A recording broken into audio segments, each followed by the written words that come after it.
ডায়রিয়ায় আক্রান্ত ৩০ জন পৌর বাসিন্দা, হচ্ছে বমি, পায়খানা। ঘাটাল হাসপাতালে চিকিৎসাধীন এক বাকিদের চিকিৎসা চলছে বাড়িতে। ঘটনাটি ঘটেছে পশ্চিম মেদিনীপুর জেলার ঘাটাল পৌরসভার ১৩, ১৪, ১৫ নম্বর ওয়ার্ডের কন্যগড় এলাকায়। পানীয় জল খেয়ে দেখা দিয়েছে ডায়রিয়া প্রকোপ, দাবি পৌরবাসীর। ইতিমধ্যে অসুস্থ হয়েছে টিয়া চক্রবর্তী, শম্পা দাস, রিয়া চক্রবর্তী সহ অনেকেই। সকলের চিকিৎসা চলছে বাড়িতেই। এলাকায় বসেছে মেডিকেল ক্যাম্প। ঘাটাল পৌরসভার থেকে মাইক প্রচার করা হচ্ছে। ঘাটাল পৌরসভার ১৩, ১৪ ও ১৫ নম্বর ওয়ার্ডে বাসিন্দারা পৌরসভার পাইপলাইনের জল খাবেন না। কন্যগড় এলাকার জলাধার পরিষ্কার করা হবে। পৌরসভার চেয়ারম্যান তুহিন কান্তি বেরা জানান, পৌর বাসিন্দারা দাবি করছে জল খেয়ে শরীর খারাপ হচ্ছে, তাই দ্রুত জলাধার পরিষ্কার করা হবে। আপাতত এলাকায় মেডিকেল ক্যাম্প বসানো হয়েছে। পশ্চিম মেদিনীপুর থেকে শান্তনু বর্ধনের রিপোর্ট, ওয়ার্ল্ড পাবলিক টিভি। ধরে জলটা প্রথমে ঘোলা বেরোচ্ছিল, তারপরে দেখছিলাম ফেনা হচ্ছে। তারপরে অনেকেই বাড়িতে সবারই অসুস্থ, পায়খানা হচ্ছে, বমি হচ্ছে, পেটটা ভারী হয়ে আছে। বাচ্চাদের, আমার যার ছেলের 2 বছর বয়স, তারও হয়েছে, কালকে ইঞ্জেকশন করতে হয়েছে। মেয়ের হয়েছে, তারপর ওই পার আমাদের ওই 15 নম্বরে ময়রাদের হয়েছে। মানে 14, 15 দুটো ওয়ার্ডে এখানে একজন বয়স্ক মহিলাকে দেখে, তার 30 বার পায়খানা। এই তো হসপিটাল গেল ভর্তি হতে। আজকে ক্যাম্প হয়েছে। কি কারণে হচ্ছে বলে মনে হচ্ছে? সবার এই তো সকালে দেখলাম 12টার দিক করে জোঁক বেরিয়েছিল একটা জলের মধ্যে। আচ্ছা, এবারে কি হচ্ছে, জল তো পরীক্ষাও করেনি, কিছুই করছে না। এই জল খাওয়া যাচ্ছে? না, খাওয়া যাচ্ছে না, কিনে খাচ্ছি। জল খাওয়া যাচ্ছে না? না, এবারে কিনে খেতে গেলে কি সবসময় জল তো অ্যাভেলেবেল হচ্ছে না। না, জল কি কোথাও ফাটা রয়েছে নাকি? ভাল্ব খারাপ হয়ে গেছিল বলছে। এবারে ওখান থেকে কিছু প্রবলেম হচ্ছে হয়তো। আর 1 বছরের উপরে ট্যাঙ্ক পরিষ্কার হয়নি।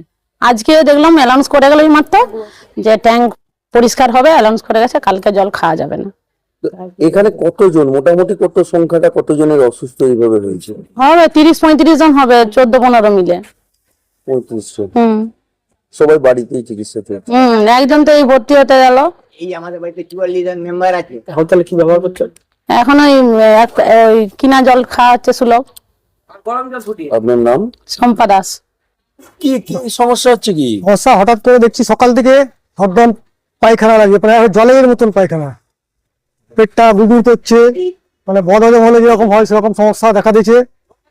তারপরে জল নিয়ে আসা হলো কিনে, সেই জল খাওয়া হচ্ছে। তবে একটু ডাক্তারবাবুরা এসেছিলেন, ওনার কাছ থেকে ওষুধপত্র নিয়ে এসে মেডিকেল ক্যাম্প থেকে ওষুধ এনে একটু খাওয়ার পর একটু হালকা হয়েছে। কি থেকে হচ্ছে বলে মনে করছে? হয়তো যথাসম্ভব মনে হচ্ছে জল দিকে সমস্যা, কেন আমরা ওই জলই ডাইরেক্ট খাই। জল থেকেই হচ্ছে? হ্যাঁ, এখন বাইরের জল খাচ্ছে? এখন বাইরের জল, কিনা জল খাওয়াচ্ছে। আপনার নাম? অরূপ চক্রবর্তী।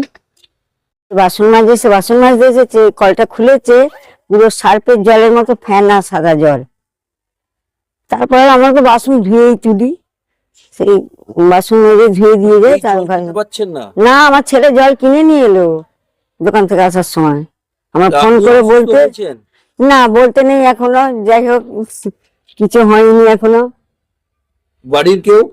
ওই তো আমারই তো বাড়ি, সব এই তো আমারই তো বাড়ি, আমরাই তো চক্রবর্তী বাড়ি পুরো। আপনার নাম?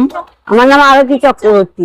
সকালবেলা জানতে পারলাম যে 14 নম্বর ওয়ার্ডের একটি পরিবার থেকে বলা হচ্ছে যে একটি জায়গায় পাত্রে জল নিয়েছে এবং তাতে একটি পোকা। তো যাই হোক, নিশ্চয়ই পোকা বেরিয়েছে হয়তো। তো বলবো যে আমরা সঙ্গে সঙ্গে জানতে পারার পরেই আমরা সঙ্গে সঙ্গে প্রিকশন নিয়েছি। আমরা যারা জল দপ্তরে কাজ করেন এজেন্সি, তাদেরকে জানিয়েছি যে যেখানে যা লিকেজ আছে দ্রুততার সঙ্গে সেই লিকেজকে সারিয়ে দিতে হবে, এবং যে জলের ট্যাঙ্ক আছে সেই ট্যাঙ্ক আগামীকালই যাতে করে ওয়াশ করা হয়।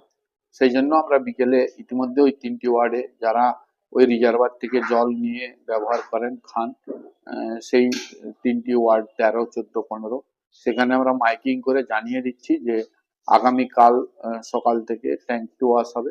এবং তাছাড়াও আমাদের নজরদারি থাকবে। যারা অসুস্থ বলছেন তাদের জন্য আমরা আমাদের 15 নম্বর ওয়ার্ডে একটা মেডিকেল টিমকে আমরা বসিয়ে রেখেছি প্রাথমিক তাদেরকে সাহারা দেওয়ার জন্য। তারপর তো আমাদের মহকুমা হাসপাতাল আছে।